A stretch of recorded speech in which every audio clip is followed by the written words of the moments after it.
Kita mula insyaAllah. Assalamualaikum warahmatullahi Bismillahirrahmanirrahim. Alhamdulillahirabbil alamin. Nahmaduhu wa nasta'inuhu wa nastaghfiruh. Wa na'udzu billahi min syururi anfusina wa min sayyiati a'malina.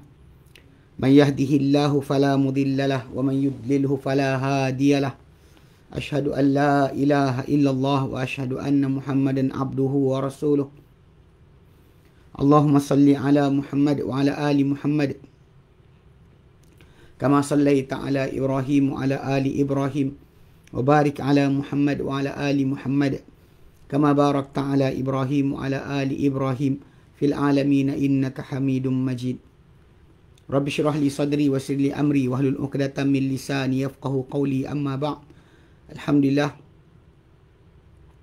kita bersyukur kepada Allah Subhanahu wa taala dapat kita berkumpul lagi pada malam ni, insya-Allah menyambung siri pengajian kita berkenaan dengan pemerintah dan juga yang diperintah di dalam Al-Quranul Karim. Perintah dengan rakyat, Al-Hakimul Mahkum fil Quran.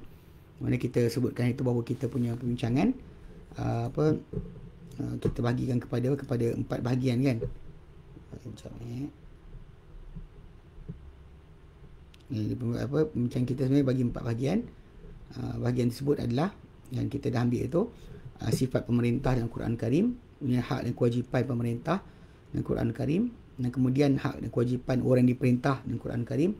Dan hari ini kita akan bincangkan suwarun wa namadijul hukmi fil Quran Karim, beberapa bentuk dan contoh pemerintahan, beberapa bentuk dan juga contoh-contoh pemerintahan dalam Quran Karim. So itu yang kita insya-Allah akan bincangkan pada hari ini. Baik. Okay, bincang keempat, tajuk keempat adalah suwarun, gambaran atau bentuk rupa dan contoh-contoh pemerintahan dalam Quran Karim.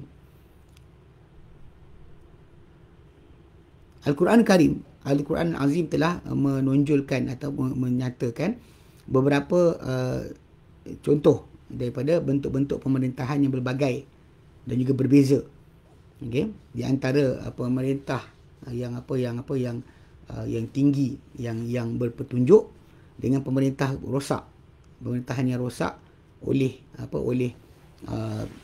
orang bengis yang berdegil, pemerintah bengis dan degil, okey, yang keras kepala, pada apa yang berikut, dan pada apa yang berikut insya-Allah kita akan ada kita panggil pandangan yang segera dan juga sebentar terhadap dengan sebahagian daripada contoh-contoh Quran ni. So dia akan ambil beberapa contoh dan dia akan bagi kepada kita. Okay. Awalan, yang pertama, misalan lil hakimil mustabid. 2 contoh bagi pemerintah yang merajai dan juga memusnahkanlah bagi rakyat dia. Dia memerintah dan juga dia menganiaya dan juga memusnahkan rakyat.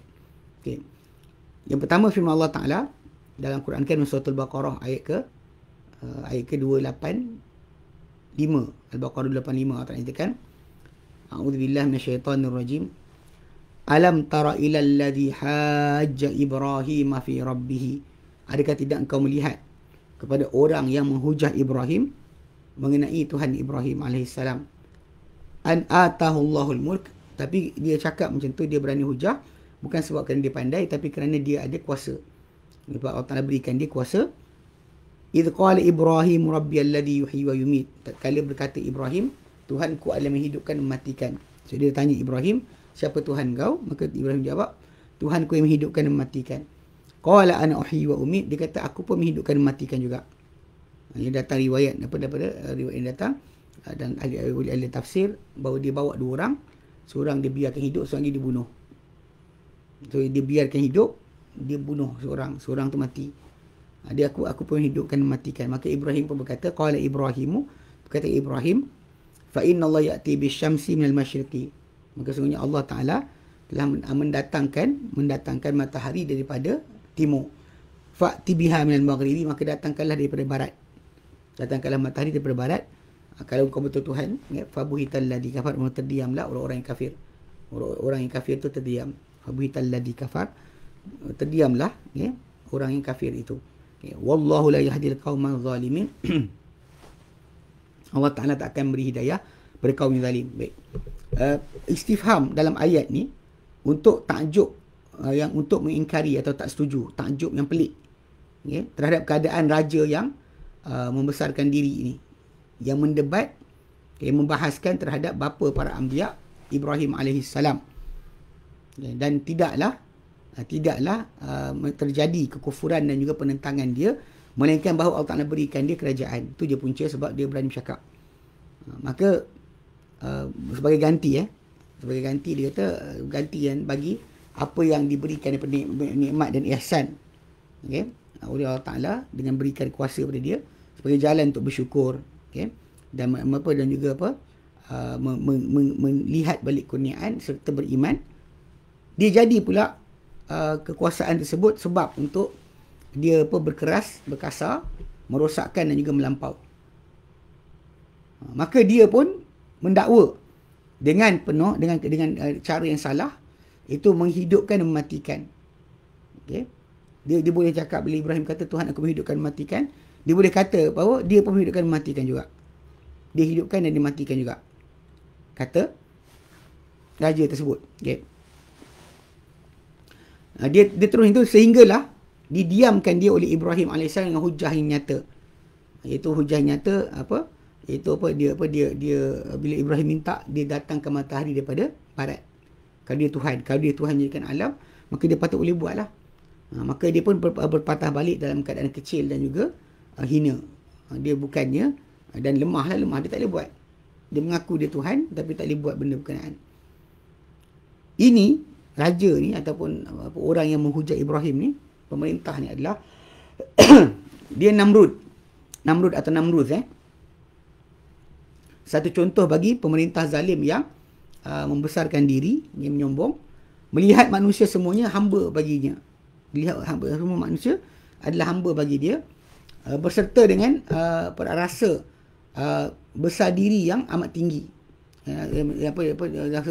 pembesaran yang tinggi, dan bahawa dia berbeza daripada orang ramai dan wajib untuk disucikan dia dan tunduk kepada dia, bahkan membawa dia pelampauan yang dia ada tu, sehingga dia melihat dirinya sebagai Tuhan yang menghidupkan dan mematikan. Okay.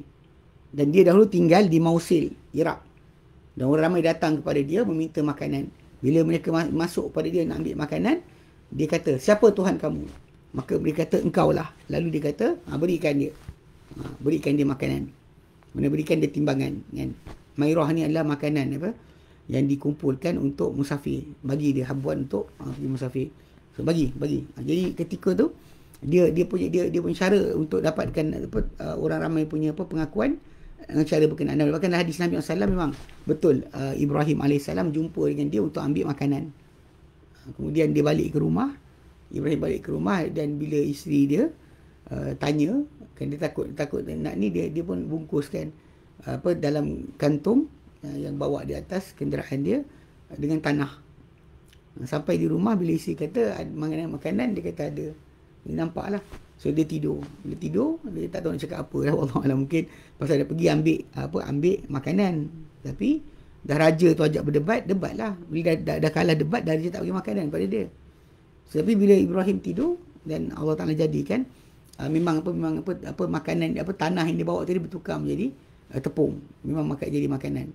So dia isteri pun masak. Bila masak, dia bangun tidur, dia kata, datang mana ni? Dia kata, daripada kantung kau bawa tadi lah, balik. Ketika itu dia tahulah makanan dia Allah Ta'ala dah berikan, cukupkan keperluan dia. So perbualan dia dengan raja tu untuk mendapatkan makanan asalnya, tapi dah raja tu ajak debat, dia debat lah. Ini pendirian yang sangat kukuh daripada ulul azmi, kan? Nabi, seorang rasul yang mempunyai keazaman yang sangat kuat. Dia tak takut pun hilang hilang dia punya makanan kerana lawan raja. Hilang benda tersebut tu, itu hak kita untuk lawan. Kita bukan burukkan raja berkenaan, dia tanya soalan, kita jawab. Okey, baik.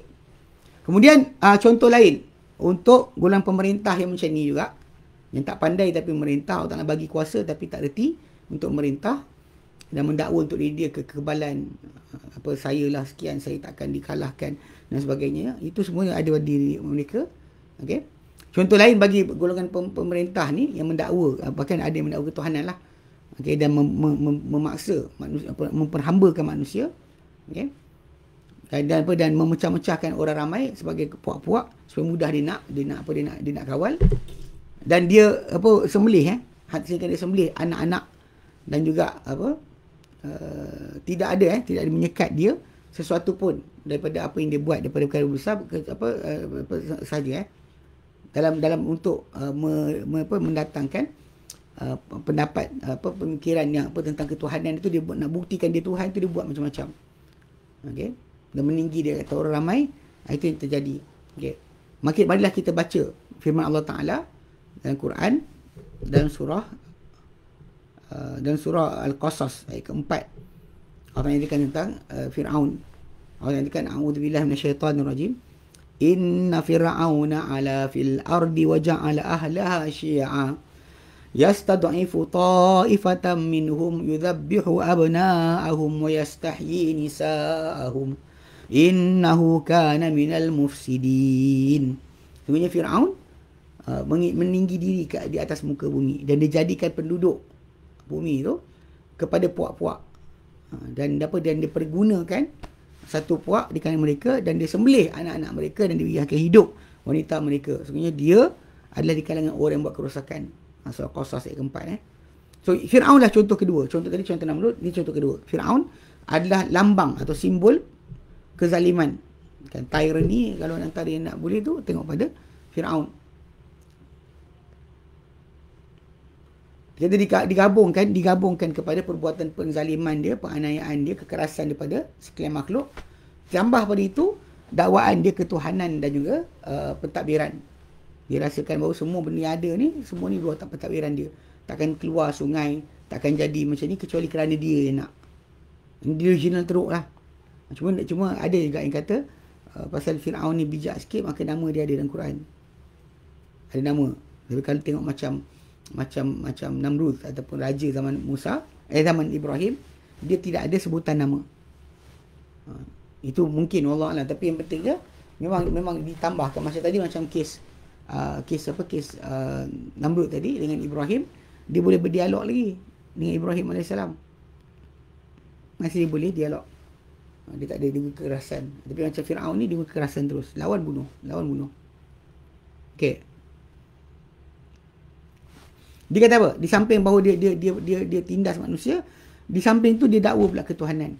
Bahkan bukan setakat ketuhanan dipertuhankan dengan kerana simbolik yang ada, tapi bahkan dipertuhankan dari sudut masalah pentadbiran. Firman Allah Taala dalam Quran dalam surah Qasas 38 sampai 40.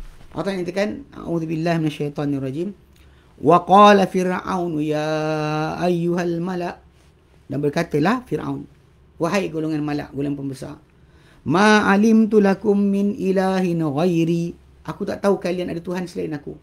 I don't know you have any god except me. Dia kata fa'ukid li ya hamanu ala tini faj'al li sarha, maka nyalakanlah untukku wahai Haman kepada tanah tu, nyalakan untuk aku api, untuk jadikan bata tu keras beku, maka jadikan untukku satu bangunan tinggi. La'alli attali'u ila ilahi Musa, moga-moga aku boleh intai kepada Tuhan Musa. Wa inni la'adunnuhu minal kadhibin, maksudnya aku menyangka dia termasuk di kalangan orang yang berdusta.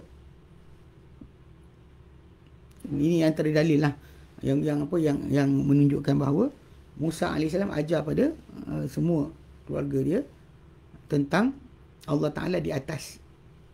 Sebab tu bila Fir'aun marah, dia kata pada Haman suruh bina bangunan tinggi untuk dia intai Tuhan Musa. Sebab apa? Sebab Musa kata Tuhan kat atas. Jadi sibuk nak naik atas. Okay, itu maksud dia. Okay.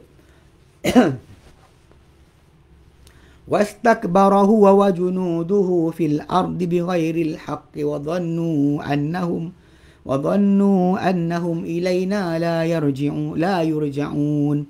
Dan dia menyombong dia dan tenteranya di muka bumi dengan tanpa kebenaran, dan mereka menyangka bahawa mereka kepada kami tidak dikembalikan. Fa'akhadnahu wa junudahu fanabadhnahum fil yam fanzur kaifa kana akibatul zalimin. Maka kami telah hukum dia dan tenteranya, lalu kami lemparkan mereka ke dalam laut. Fanzur, maka lihatlah, kaifa kana akibatul zalim, bagaimanakah akibat ataupun akhiran seorang yang zalim. Okay. Allah firmankan dalam ayat lain menceritakan tentang Fir'aun sebagai raja, simbol bagi kejahatan dan juga penganiayaan. Surah An-Nazi'at 17-25, Allah Ta'ala berfirman, A'udzubillahi minasyaitanir rajim. Idhhab ila fir'auna wa in idhhab ila fir'auna innahu tagha. Idhhab ila fir'auna innahu tagha. Pergilah engkau wahai Musa kepada Fir'aun, sesungguhnya dia itu Fir'aun tu tagha, melampau. Faqul hal laka ila an tazakka. Maka kata kepada Fir'aun, adakah ada untuk dia kepada bersuci? Dia nak ke tak nak ke dia bersuci? Wa ahdiyaka ila rabbika fatakhsha. Aku tunjuk kau kepada jalan Tuhan kau, lalu engkau akan takut. Fa arahul ayatal kubra. Lalu Allah Ta'ala tunjukkan dia tanda yang lain. Fakadzdzaba wa asa, maka dia berdusta dan juga dia menderhaka. Thumma adbara yas'a, dia berpaling dan juga dia bergegas. Fahasyara fanada, lalu dia himpunkan orang ramai rakyat dia, lalu dia menyeru. Faqala ana rabbukumul a'la, maka dia kata akulah Tuhan kalian yang tertinggi. Akulah Tuhan kalian yang tertinggi, rabbukumul a'la. فَأَخَذَهُ اللَّهُ نَكَالَ الْآخِرَةِ وَالْأُولَى. Maka Allah hukum dia dengan hukuman orang-orang yang terdahulu yang terkini. Mana tak ada lebih besar banyak hukuman Allah Ta'ala terhadap dia. Ini kita kata tentang keadaan Fir'aun. Dia dalam surah An-Nazi'at 17-25. Okay. Sebenarnya dia ni guru tau. Dia adalah guru dan panduan bagi golongan yang penindas sesudah daripada Fir'aun ni. Dan dia pemilik kepada sebaran yang waham, yang samar-samar, dan juga yang bersifat bentuk rupa lah kan. Maksudnya dia ni ada memiliki orang-orang dalaman, orang-orang pengintip dan sebagainya yang rosak, dan dia ada teman-teman juga duduk yang mereka ni semuanya menasihatkan dia kepada kerosakan. Ini kena faham baik. Bukan setakat tu, bahkan dia tokoh. Berkata berfirman Allah Ta'ala menerangkan perkara ini, dalam surah Al-A'raf 109-112 109-112 kan. Qala al-mala'u min qaumi fir'auna inna hadha lasahirun alim. Berkata golongan pembesar dari kalangan kaum Fir'aun, sebenarnya dia kata itu Musa AS adalah penyihir yang sangat berpengetahuan.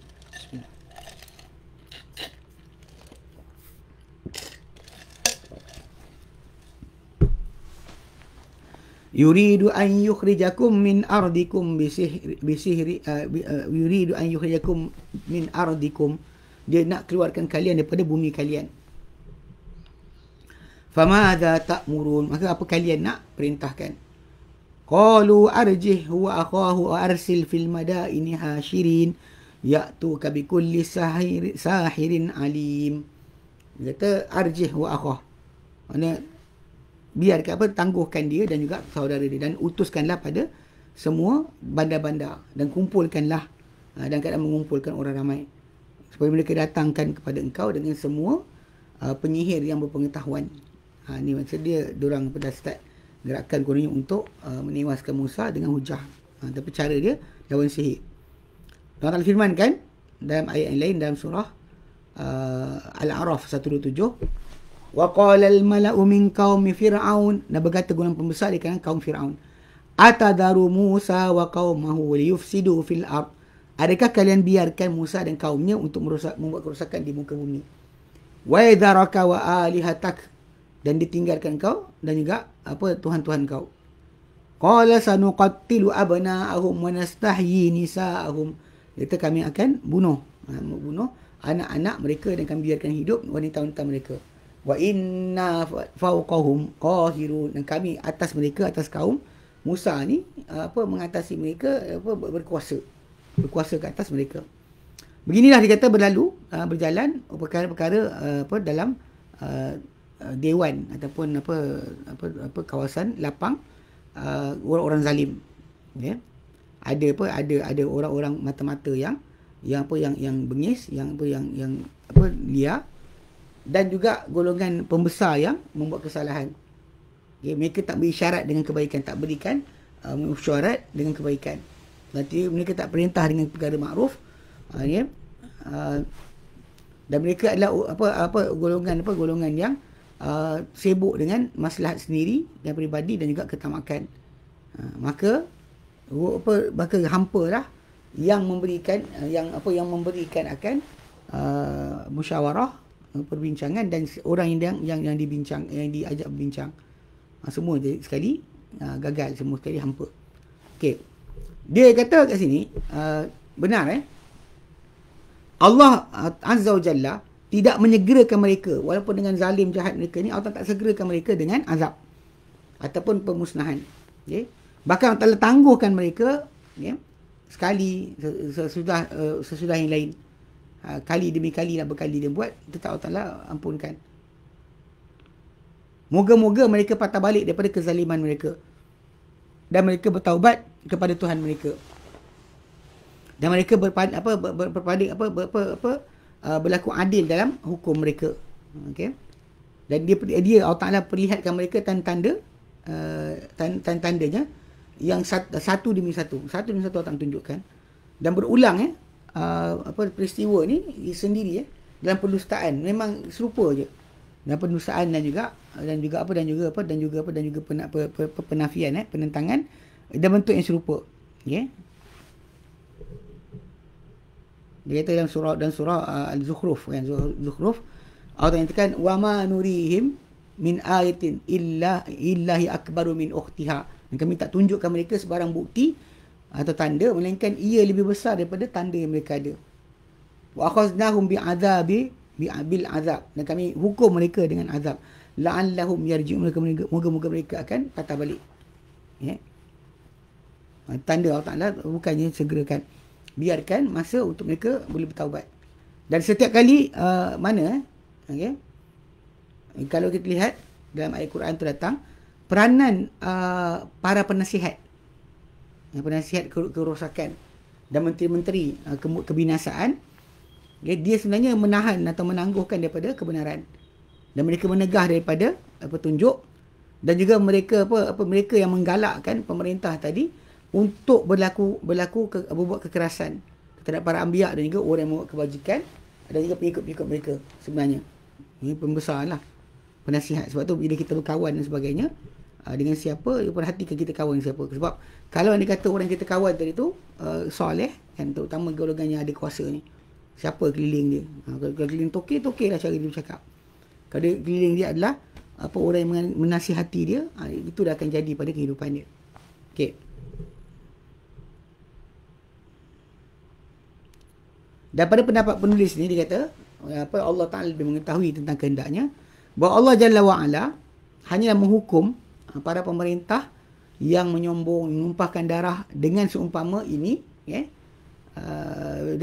dengan seumpama ini golongan golongan dia, orang-orang penyiring-penyiring tadi, itu para pembesar juga para penasihat, supaya mereka bertambah tertipu dan tambah hanyut dalam kesesatan, supaya Allah Ta'ala hukum mereka mengejut, kan, dengan hukuman maha perkasa, yang maha kuat, yang membalas balik. Maka seolah kaum tersebut, dia kata mereka seolah tidak pernah kaum tu, bila Allah Ta'ala hukum je, dengan lepas Allah Ta'ala tangguhkan dan sebagainya, seolah-olah mereka ni tidak pernah ada. Dia tidak pernah ada. Itulah rumah mereka. Contoh dalam Quran, dalam surah An-Naml ayat 52, katakan fatilka buyutuhum khawiyah, itulah rumah mereka dah kosong. Tak ada siapa tinggal. Bima zalamu, dengan sebab apa mereka dahulu buat zalim. Inna fi dzalika la ayatan liqaumin ya'lamun, sehingga pada itu ada tanda-tanda untuk kaum yang mengetahui. Ini dalam surah An-Naml ayat yang ke-52. Okey. Okay, so itu yang bentuk pemerintahan yang dapat kuasa, tapi manusia tu memang bukan bersyukur tapi makin kufur. Okay. Contoh kedua, contoh pemerintahan yang berpetunjuk. Okay. Al-Quran Karim telah menghentikan kita, meletakkan kita pada beberapa contoh yang terpuji, yang berpetunjuk, yang tinggi, untuk para pemerintah. Siapa nak pemerintah baik, itu contoh dia. Dan pemerintah tu kalau tak baik dari perangai dia sendiri, dia patut fikir tentang macam mana nak baiki. Yang mereka ni, yang para pemerintah sedemikian, mereka ni menjadi sebab dalam pembaikan negeri mereka, tanah air mereka, dan menjadi sebab untuk hidayah bagi bangsa mereka, dan juga membantu golongan yang lemah, dan juga melihara mereka. Okay. Dan antara golongan ni ada dalam Quran Karim contoh-contoh. Di antaranya Allah Ta'ala sebutkan dalam Quran Karim, contoh satu, pemerintah yang berpetunjuk. Tadi yang pemerintah yang zalim. Okay. Ketika sebutan contoh yang bercahaya bagi pemerintah yang adil ni, akan segera datang pada pemikiran kita dua nabi. Ya, ini Daud alaihi salam dan juga Daud dan juga anaknya Sulaiman alaihi wassalam. Itulah yang biasa kita sebut dia pemerintah. Kita akan nampak sebab dia orang ni adalah nabi yang raja, nabi yang memerintah. Adapun selain daripada mereka berdua, kebanyakan para anbiya, boleh kata keseluruhan mereka tak ada, tak boleh kita bagi tidak menjadi pemerintah. Daud dan Sulaiman, dia adalah dua yang Allah Ta'ala jadikan raja yang memerintah di kalangan para anbiya. Dengan para anbiya, Daud dan Sulaiman adalah raja. Tak ada nabi yang lain yang raja seperti mereka. Nabi Muhammad sendiri SAW tak pakai gelaran sebagai raja. Nabi tak suka untuk ditunjukkan sebagai raja. Bahkan cara atau kaedah Nabi suruh diorang bangun, suruh diorang duduk dan sebagainya kan, keadaan yang berbeza. Sebab apa? Sebab punca dia kerana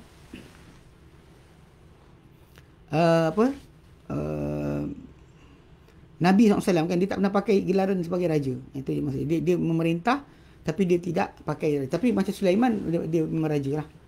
Sulaiman dan Daud dan Sulaiman alaihi wassalam, mereka adalah raja yang nabi. Okay. Nabi yang raja.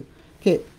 Allah telah himpunkan, okay, untuk kedua-duanya, kepada daripada di samping kepada kebesaran kenabian dan risalah, Allah Ta'ala gabungkan juga pemilikan dan juga kurniaan, pada haibat, kehebatan, maksud dihormati. Allah Ta'ala berikan kuasa dan penghormatan, haibah. Allah Ta'ala firmankan dalam Quran dalam surah Al-Baqarah 251. Ini bila Allah Ta'ala ceritakan permulaan munculnya Daud alaihi salam. Allah katakan fa'ahzamuhum biidznillah wa qatala Dawud Jalut wa atahu Allahul mulka wal hikmata wa 'allamahu mimma yasha' walaula daf'ullahi an-nasa ba'dahum bi ba'din lafasadatil ard walakinnallaha dzu fadlin 'alal 'alamin. Baik. Lalu mereka tentera Talut. Yang dalam tentera tadi ada seorang lelaki yang nama dia Daud alaihissalam. Sebelum dilantik sebagai rasul. Jadi mereka Talut ni telah berjaya tewaskan mereka itu tentera daripada tewaskan tentera Jalut kan, Goliath lah. Kalau ikut istilah tu David and Goliath lah kisah tu. Jadi mereka tewaskan mereka itu tentera Talut tewaskan tentera Jalut biiznillah, dengan izin Allah. Wa qatala Daud Jaluta, dan telah membunuh Daud akan Jalut. Wa atahu Allahul mulka wal hikmata, Allah Ta'ala berikan dia Sulaiman alaihissalam, Allah Ta'ala berikan dia al-hikmata wa 'allamahu mimma yasha'. Allah Ta'ala berikan dia kekuasaan hikmah, dan Allah Ta'ala ajarkan dia apa saja dia nak. Walau la dafa'ullahi an-nasa ba'dahum bi ba'din. Dan kalau tidak Allah Ta'ala menolak tarik manusia ni sebagian lain. La fasatil ardu, pasti akan binasa bumi ini. Walakin Allah dzu fadlin 'alal alamin, tapi Allah Ta'ala mempunyai kelebihan ke atas sekalian alam. Di nombor 1 surah Al-Baqarah. Jadi memang Allah Ta'ala beri pada Daud Daud lepas dia berjaya bunuh Jalut. So jadi Allah Ta'ala cerita bila tu Allah Ta'ala angkat dia pasal dia yang bunuh Jalut, maka Allah Ta'ala angkat dia dengan berikan dia ilmu. Jadi Allah Ta'ala telah membantu, Allah Ta'ala berikan kepada Daud, raja tu, dan Allah Ta'ala bantu dia dengan hikmah, dan hikmah tu adalah kenabian. Itu paling besar. Dan Allah Ta'ala khususkan Nabi Daud AS dengan beberapa keistimewaan yang akan bantu dia untuk melaksanakan hukum. Okay, dan di antara daripada yang berupa yang dia akan dapat daripada hukum tadi adalah kefahaman dan juga ketepatan dalam keputusan di antara orang ramai dalam percanggah. Bila ada orang bercanggah, dia nak kena pastikan keadilan itu berjalan. Okey.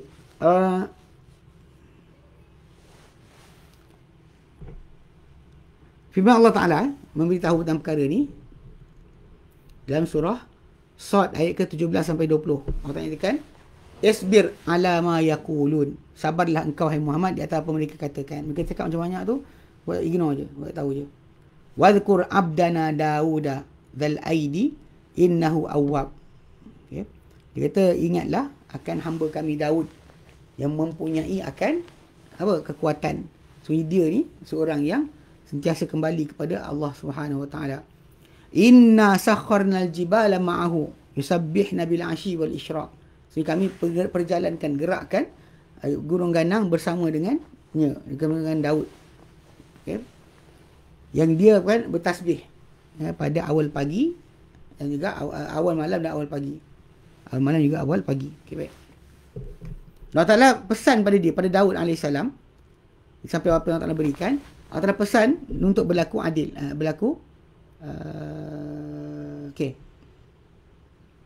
Pesan untuk berlaku adil dan menjauhi akan hawa nafsu dan juga cenderung daripada jalan yang lurus dalam menghukum di antara manusia.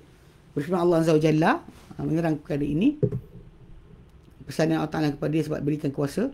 Surah Sad ayat 26, Allah Ta'ala nyatakan, "Ya Daud, wahai Daud, inna ja'alnaka khalifatan fil ardi." Wahai Daud, ini kami telah jadikan engkau sebagai khalifah, ini pemerintah di muka bumi. Maka hukumlah, fahkum bainan nasi bil haqq. Hukumlah di antara orang ramai dengan kebenaran, ya. Dan jangan kalian ikut akan ahwa, yang kalian ikut akan hawa nafsu. Fayudillaka an sabilillah. Lalu dia akan sesatkan kau daripada jalan Allah. Ini pesan Allah Ta'ala pada dia. Innal ladzina yudilluna an sabilillahi lahum adzabun syadid. Orang-orang yang tersesat daripada jalan Allah, untuk mereka ada azab yang keras. Bima nasu yaumul hisab, dengan sebab mereka lupakan hari pembalasan. Jadi Daud AS, dia ni adalah paling lembut terhadap rakyat dia dan paling bersungguh-sungguh terhadap apa yang memanfaatkan kepada mereka. Dia adalah seorang yang berjihad fisabilillah dan dia membantu orang mujahidin dengan perbuatan pekerjaan yang ada lah, seperti dia kan lembutkan besi, so dia boleh buat pakaian untuk tentera. Bukan cari kewangan lah, kalau ikut cari kewangan lama lah, kena pattern, dah kita tahu macam mana. Jadi maksud dia dia boleh masih lagi nak ingat kaum dia tentang Allah Subhanahu Wa Taala. Memang itu yang penting. Dia berjaya juga. Okay? Baik, dia tolong orang tentera yang dia bersama tu untuk buat. Allah Ta'ala nyatakan dalam surah Al-Anbiya 80. Allah Ta'ala nyatakan Al-Anbiya 80, Allah Ta'ala nyatakan wa 'allamnahu sun'ata labusil lakum, dan kami ajarkan mereka pembuatan pakaian untuk kamu, pakaian besi untuk kamu. Litusnakum min ba'sikum, untuk mempertahankan kalian daripada tetakan ataupun kekasaran terhadap kalian lah. Maka adakah kalian akan bersyukur? Allah Ta'ala beri macam tu sekali boleh dapat jaga tentera dan sebagainya. Dan bila mati Daud AS, menggantikan dia anak dia Ismail. Okey. Dengan satu sirah yang agung, cara hidup yang hebat, dalam menyebarkan kebaikan. Firman Allah Ta'ala dalam Al-Quran dalam surah An-Naml, ayat yang ke 16-17, Allah Ta'ala wa waritha Sulaiman Daud, dan telah mewarisi Sulaiman akan Daud. Sulaiman diwarisi oleh Daud. Warisa Sulaiman Daud, telah mewarisi Sulaiman Daud. Wa qala, dan lalu berkatalah apa Sulaiman, ya ayuhan nas, wahai manusia sekalian, antumul fuqara, dia kata ya ayuhan dia kata ulimna mantiqat tayr, kami diajarkan pertuturan burung, wa utina min kulli syai', dan kami diberikan daripada segala benda. Inna hadha lahu al-fadlul mubin, ini adalah kelebihan yang sangat nyata. Wa husyira li Sulaimana junuduhu minal jin wal ins wat tayr fahum yuzaun, dan dikumpulkan untuk Sulaiman tenteranya daripada kalangan jin, manusia dan juga burung, maka mereka diagih-agihkan, diletakkan pada kumpulannya. Jadi dia gunakan semua apa yang Allah kurnia kepada dia, yang dia boleh bahasa burung tu, yang jin dengan marikh, untuk kepada dia jalankan semua sekali, semua tu demi kerana membantu agama Allah, bukan sebab lain. Kalau kita dapat, kita pakai untuk peribadi, tapi mereka ni layak sebab mereka tak gunakan kecuali kepada apa yang Allah redai saja. Macam dalam kisah Hudhud lah. Hudhud tu yang Allah Ta'ala ceritakan tentang bagaimana Hudhud start ayat 27 sampai 31. 27 dia kata apa? Qala sananzuru asadaqta am kunta minal kadhibin. Kita akan tengok, adakah engkau daripada orang yang benar atau engkau daripada orang yang berbohong. Idhab bi kitabi hadha fa'alqih ilaihim. Pergilah dengan suratku ini, dengan surat ini, lalu lemparkanlah ia kepada lemparkan dia, lemparkan kepada mereka. Kemudian thumma tawalla anhum, kemudian berpatah balik engkau daripada mereka. Fanzur madza yarjun, maka lihat apa yang mereka balas balik. Qalat, dia kata lagi kat sini, Allah Ta'ala firmankan, qalat ya ayyuhal mala'u inni ulqiya ilayya kitabun karim.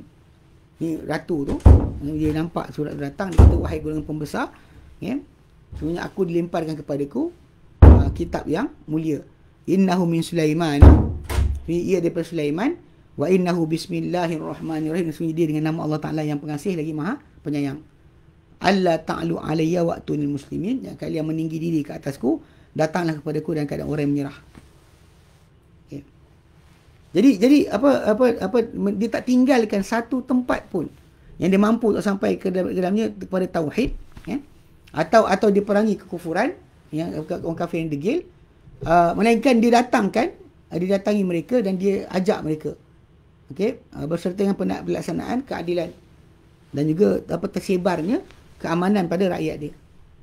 Allah Ta'ala firmankan Al-Quran menceritakan tentang keadaan ini dalam surah Sad ayat 30-39 Allah nyatakan, wa wahabna li Daud Sulaiman, dan kami kurniakan kepada Daud Sulaiman, ni'mal abdu innahu awwab, sebaik-baik hamba, sebenarnya dia adalah sangat-sangat kembali kepada Allah Ta'ala.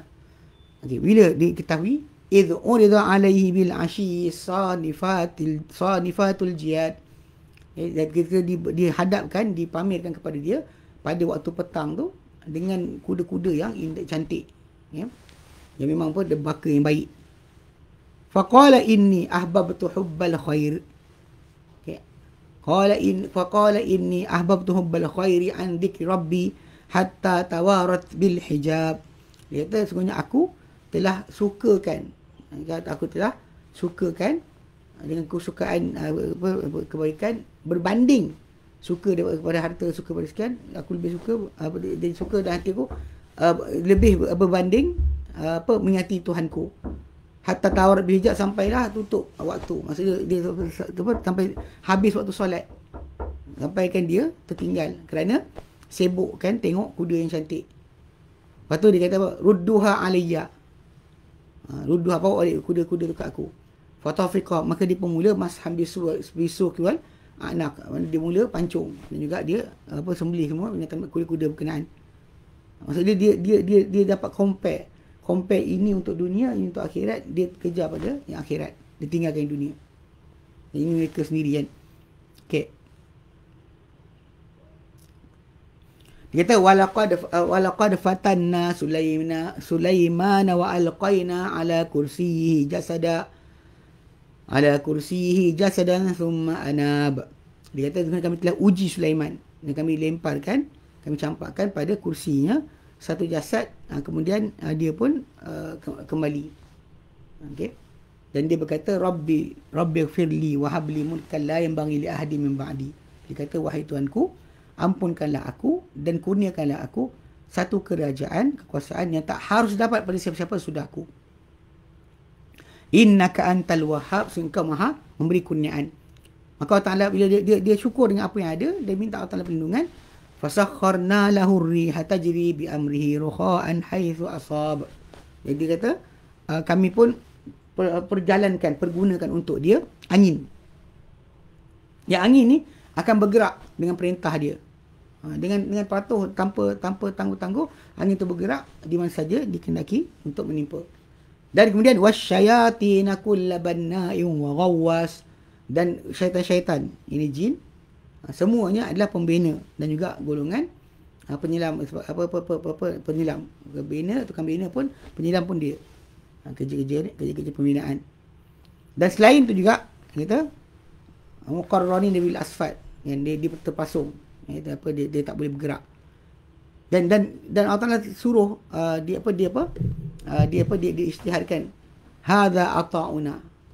Allah Taala isytiharkan pada Sulaiman, inilah pemberian kami.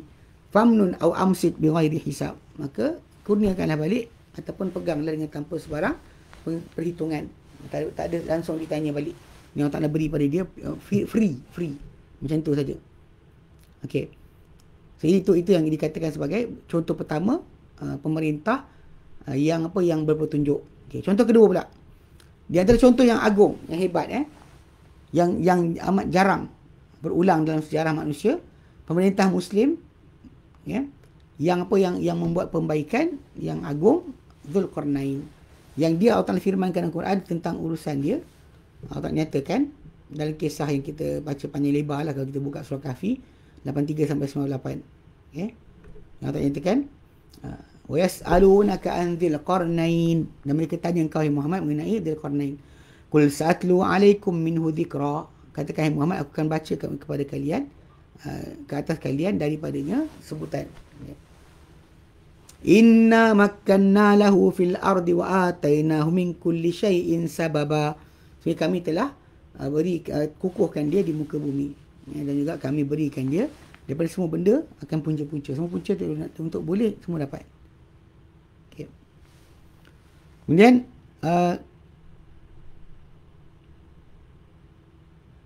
dia kata dia kata min kulli syai'in sababa.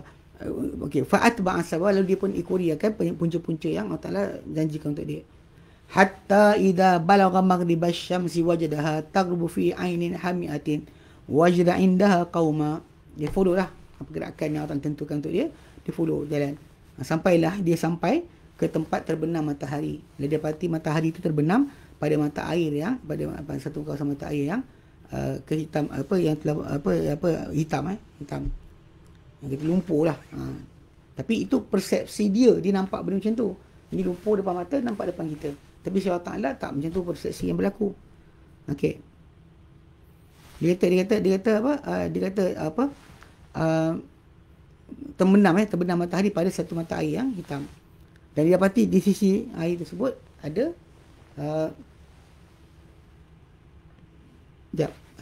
okey. Dia dapati pada sisi air tersebut satu kaum. Lalu Allah Ta'ala pun kata, Qulna ya Dzal Qarnain. Kami kata, wahai Dzul Qarnain, imma an tu'adziba, sama kau nak azab mereka ni, wa imma an tattakhidha fihi husna, ataupun kau nak layan mereka dengan baik. Qala amma man zalama. Berkata Sulaiman AS jawab, adapun sesiapa yang Dzulqarnain, bukan Sulaiman, Dzulqarnain Dzulqarnain ni contoh kedua. Pasal tadi yang contoh pertama tadi Daud dan Sulaiman. Ini contoh kedua Dzulqarnain. Yang dia pergi, dia tengok kan golongan berkenaan. Allah Ta'ala pun bagi pilihan nak buat apa. So dia kata amma man zalama, adapun siapa-siapa yang zalim, fasawfa nu'adzibuhu thumma yuraddu ila rabbih fayu'adzibuhu 'adzaban nukra.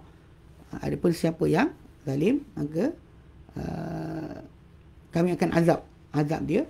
Kemudian kami akan kembalikan dia kepada Tuhannya, dan dia mengazab dia nanti dengan azab yang tak pernah diketahui. Azab yang pelik, yang janggal, yang tak diketahui, bukan biasa-biasa.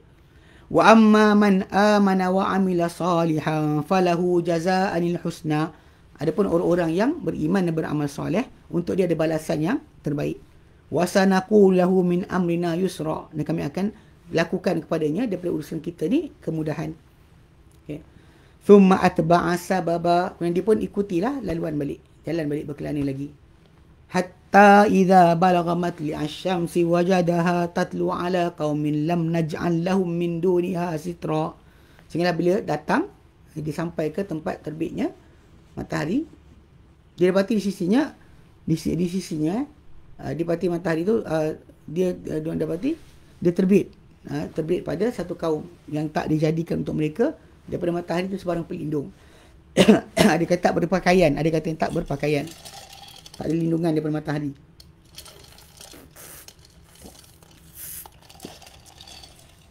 Ada yang kata apa? Maksud dia punya tempat tu rata, tak ada matahari yang kuat. Wallahu a'lam. Kadzalika wa qad ahatna bima ladayhi khubra. Kami telah demikianlah, dan kami telah meliputi terhadap apa di sisi Dzulqarnain daripada khabar. Thumma atba'a sababa. Kemudian dia pun susuli lagi perjalanan dia. Lalu dia kata hatta idza balagha baina saddain. Hingga dia datang pada daripada dua sad, kan? Dua kawasan empangan. Dia kata wajada min dunihima qauma. Dia dapati di sisi kawasan tersebut ada satu kaum. La yakadu yafqahuna qawla, hampir-hampir tidak memahami akan kata-kata. Qalu ya Dzal Qarnain. Mereka kata, wahai Dzal Qarnain, inna Ya'juj wa Ma'juj mufsiduna fil ardi. Sebenarnya Ya'juj dan Ma'juj ni buat kerosakan di muka bumi. Fa hal naj'al laka kharijan. Boleh tak kami berikan kau ufti? Berikan kamu bayaran ala dia kata boleh tak engkau jadikan kami bayar pada engkau kharaj, bayar pada engkau cukai atau hadiah sebagainya, ala an taj'ala baina wa bainahum sadda, supaya engkau jadikan di antara kami dan mereka empangan ataupun pendinding. Lepas tu Dzulqarnain jawab, qala ma makkanni fihi rabbi khair. Dia kata, apa yang Tuhanku kukuhkan padaku, tetapkan kepadaku daripada kebaikan, dia kata lebih baik. Harta yang Allah bagi aku lagi baik daripada apa yang kau sibuk tawarkan. Namun fa'inuni biquwatin, bantulah aku dengan kekuatan. Aj'al bainakum bainahum radma, aku jadikan antara kamu dan mereka binting penghalang. Atuni zuwaral hadid, bawakan kepada aku apa biji besi tu, dan dia mula bakar. Hatta idza sawa baina sadafaini qala anfukhu, sampai bila besi itu dah jadi macam memanjang di antara dua penjuru. Lalu dia pun kata tiupkanlah. Hatta idza ja'alahu nara, hingga mereka buat benda tu sampai kelihatan ia sebagai api. Okey. Qala atuni ufriq alaihi kitra. Dia datang bawakan kepadaku, aku nak tuangkan ke atasnya akan tembaga. Okey. Mana campuran tu? Ni yang kata ratio campuran tu kadang ada juga orang kaji macam mana apa yang di dalam perintah Dzulqarnain ni, macam mana kita aplikasi pada kehidupan harian kita. Itu ada perbincangan lah. Okey, baik. Kemudian apa?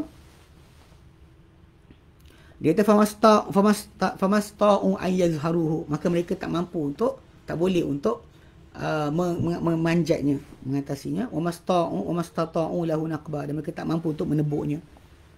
Qala hadha rahmatun min rabbi, berkata Dzulqarnain, ini rahmat Tuhanku. Fa idza ja'a wa'du rabbi ja'alahu dakka, dan bila dikendaki oleh janji Tuhanku dia akan jadikan dia sebagai hancur berkecai.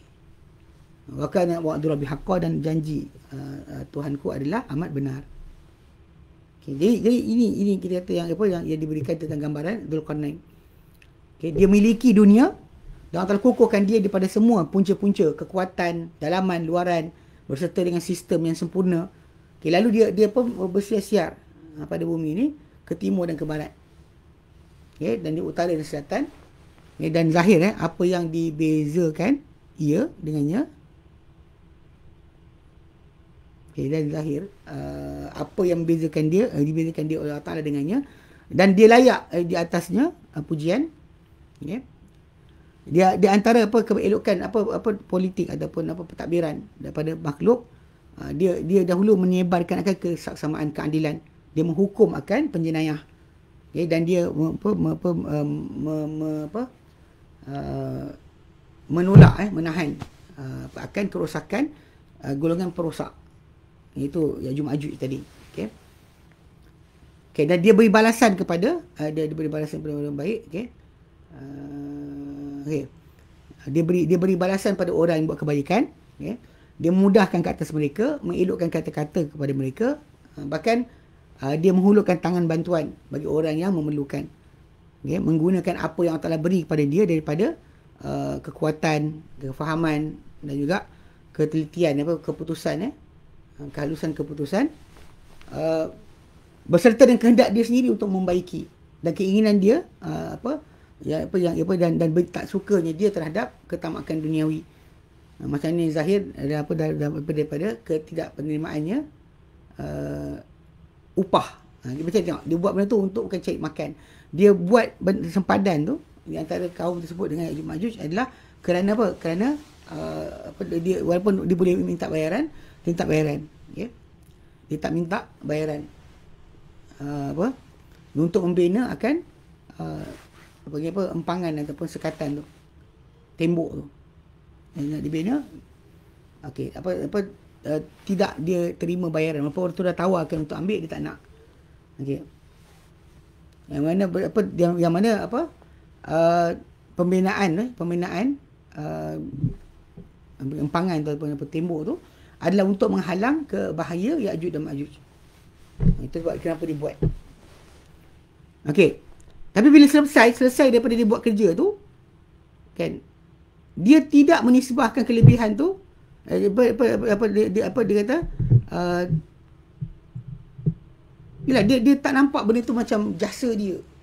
Kalau zaman kita sekarang, banyak orang tu bila memerintah ke, memimpin ke, dia sentiasa nak kredit. Yang buat kerja tu bukan dia pun, kan, ada orang yang daripada tim yang dia ada tu yang tolong buat. Itu yang akan buat. Tapi orang banyak tak tahu, kan. Orang ingat dia lah pandai, dia lah sekian. Dia bukan dia pun. Bukan dia pun. Siapa di mana orang tu berada tu, siapa sebenarnya apa yang memberikan segala-galanya, dia akan lihat sentiasa kerana Allah Ta'ala. Okay? Dia bahkan dia kata dia tak nak lah menisbahkan kelebihan pada Allah Ta'ala saja. Dia kata qala hadza rahmatun min rabbi. Dia kata ini rahmat Tuhanku. Ini keadaan semua para khulafa, para pemerintah yang soleh, bila Allah Ta'ala kurnia ke atas mereka apa-apa nikmat, maka dia akan sentiasa ingat Allah dulu. Dia kata Allah Ta'ala yang berikan, bukannya dari diri saya, bukan saya yang buat. Kita tak boleh, semua orang nak muka dia tepek kat surat khabar, semua orang nak keluar, nak kena ada follower. Ini semua benda ni tak patut berlaku lah.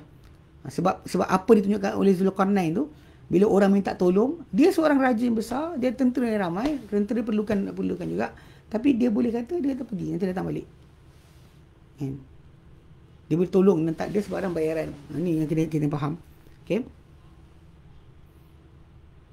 Dia kata tadi atas dia kata dia kata ini keadaan para khulafa yang soleh apabila Allah Ta'ala kurniakan kurniaan ke atas mereka dengan nikmat yang hebat, dan bertambah kesyukuran mereka dan perakuan mereka dan pengiktirafan mereka tentang nikmat Allah Ta'ala.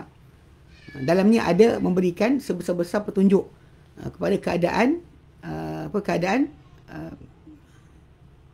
beliau, keadaan Dzulqarnain termasuk di kalangan para raja yang soleh dan juga para wali yang adil, yang adil, yang berpengetahuan. Ya. Di mana dia menepati redha Allah Taala dan muamalah pada semua orang yang apa layak dengan keadaan dia. Orang baik macam ni, orang tak baik macam ni. Dia sentiasa layak dengan siapa yang dijumpa. Ya. Nah bila kita pergi kita bilang selain daripada contoh-contoh ini, saya akan panjang lagi lah perbincangan dan mungkin keluar daripada tajuk utama kajian ini. Jadi ialah pasal tajuk dia adalah asalnya adalah pemerintah dan juga yang diperintah. Pemerintah dan juga yang diperintah. Kena memadai dengan bahagian ini sebagai satu perhentian yang sebentar sejenak yang kita akan tamatkan dengannya fasal yang ketujuh. Dan daripada itu dia kata saya berpindah kepada fasa berikutnya dan akhir mengharap kepada Allah Taala, merayu kepada dia agar dia memberikan saya, dia kata, kelebihannya dan juga pembukaannya dan kepada Allah Taala saya menyandarkan ataupun bersandar kepada Allah Taala, saya bersandar. Sandaran saya adalah kepada Allah Taala. Okay. Dr. Atif Ibrahim Al-Mutawalli Rifai ini dia doktor dalam tafsir dan juga ulum Quran, assistant professor pada bahagian Quran Karim dan ilmunya, kuliah ulum Islamiyah Jamiah Madinah Al-Alamiyah. Dia lahir tahun 1968 di Qahirah. Sekarang dia tinggal di Kuwait semenjak tahun 1993. Ini contohlah, ini antara benda. Jadi alhamdulillah kita dah tengok dia bagi contoh dua lah. Untuk yang alim, yang soleh, dia bagi Daud dan Sulaiman sebagai contoh pemerintah yang baik. Dzulqarnain itu sebagai contoh. Dan kemudian untuk yang tak elok, dia bagi dua contoh juga. Satu Firaun, yang kedua adalah Namrud atau raja yang berhujah dengan Ibrahim alaihi salam. Alhamdulillah. Okey, ada soalan?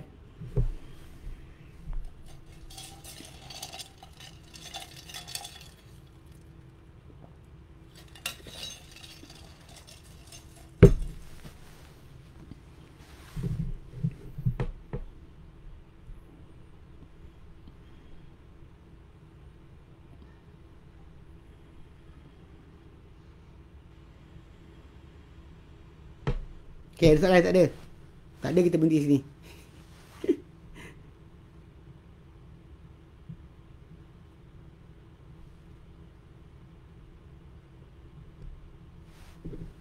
Ada soalan? Masa tanya soalan tak ada? Tak ada. Tak ada, kita berhenti. Dan alhamdulillah lah kita bersyukur kepada Allah Subhanahu Wa Taala kerana dapat kita habiskan buku tersebutlah, buku yang bertajuk Pemerintah dan juga yang diperintah dalam Quran Karim. So kita dapat tengok contoh-contoh yang diberikan sebagai panduan kita dalam memahami sebenarnya Islam bukan hanya agama yang tinggal dalam masjid. Bahkan Islam adalah agama yang mengatur untuk manusia pentadbiran dan pengurusan hidup mereka. Dan dalam pengaturan negara peletakan kedudukan manusia yang tadi, dekat situ kita dapat lihat kesempurnaan Islam. Islam bukan hanya setakat solat, puasa, zakat, haji. Bahkan Islam juga termasuk dalam pentadbiran dan pengurusan. Hanya orang-orang yang panggil yang denial kan, yang tidak mahu mengaku saja, sebenarnya dia nak lihat Islam ni sebagai tempat duduk dia dalam masjid saja. Kan kita baca daripada atas itu pemilihan pemimpin dan sebagainya, hak pemimpin dan juga hak rakyat, hak dan kewajipan apa mereka tunaikan. Dan hari ini kita ambil last kali berkaitan dengan tajuk ciri-ciri pemerintahan dalam Al-Quran, manusia dalam Quran Karim. Contoh-contoh. So dalam contoh-contoh tadi kalau kita perhatikan balik, semua tu ada. Dan Dzulqarnain antara yang terbaik lah. Dia buat benda tu bukan untuk dapatkan kekayaan bagi diri dia, dan dia tak kisah pun berkenaan dengan hadiah yang diberikan oleh kaum yang minta dia buat sepadan Ya'juj dan Ma'juj ke atas yang lain. Itu tunjukkan bahawa dia memang seorang yang ikhlas untuk memerintah untuk kerana Allah Ta'ala. Macam itulah kita harapkan Allah Ta'ala berikan kepada kita pemerintah yang sedemikian, yang nak bekerja, yang nak beramal kerana Allah Ta'ala, dan bukannya terikut kerana rasakan dapat kuasa dan dia pandang semua tak boleh, semua orang kencing ikut cakap dia. Dia lupa, dia memang betul dalam Islam memang pemerintah tu dia punya cara hukum dia totalitarian. Maksudnya bila dia putuskan satu perkara, memang itu hak dia. Hak dia untuk bercakap sedemikian. Dia memang tak boleh orang langgar. Kena ikut dia. Tapi bukan bermaksud kita boleh memperhambakan orang kan. Kita memperbodohkan orang. Kita tindas orang kerana kuasa yang kita ada, itu tak boleh. Itu tak boleh berlaku. Tapi ketegasan kena ada lah. Macam Umar bin Khattab kan, dia jumpa dengan orang pelik-pelik yang suka pun cakap bukan-bukan. Ni dia pukul dia. Dia pukul dia. Tak cakap banyak, dia pukul. Ni benda nak fahamkan apa, benda yang apa, kita kata sahabat Nabi. Yang Nabi kata kalau ada Nabi selepas aku, Umar dan Nabi kan. Tapi Nabi penutup para Nabi, penutup para Anbiya. Tak ada Nabi lain sesudah Nabi SAW. Tapi tengok macam mana pengganti dia Umar kan. Karakter dia ataupun perangai dia. Itu bukan maksud dia tidak merintahkan betul. Tapi ketegasan kena ada. Kebenaran dan ketegasan tu dua benda yang kena beriringan. Banyak orang mungkin ada ketegasan tapi tak ada kebenaran. Ada orang ada kebenaran tapi tak ada ketegasan.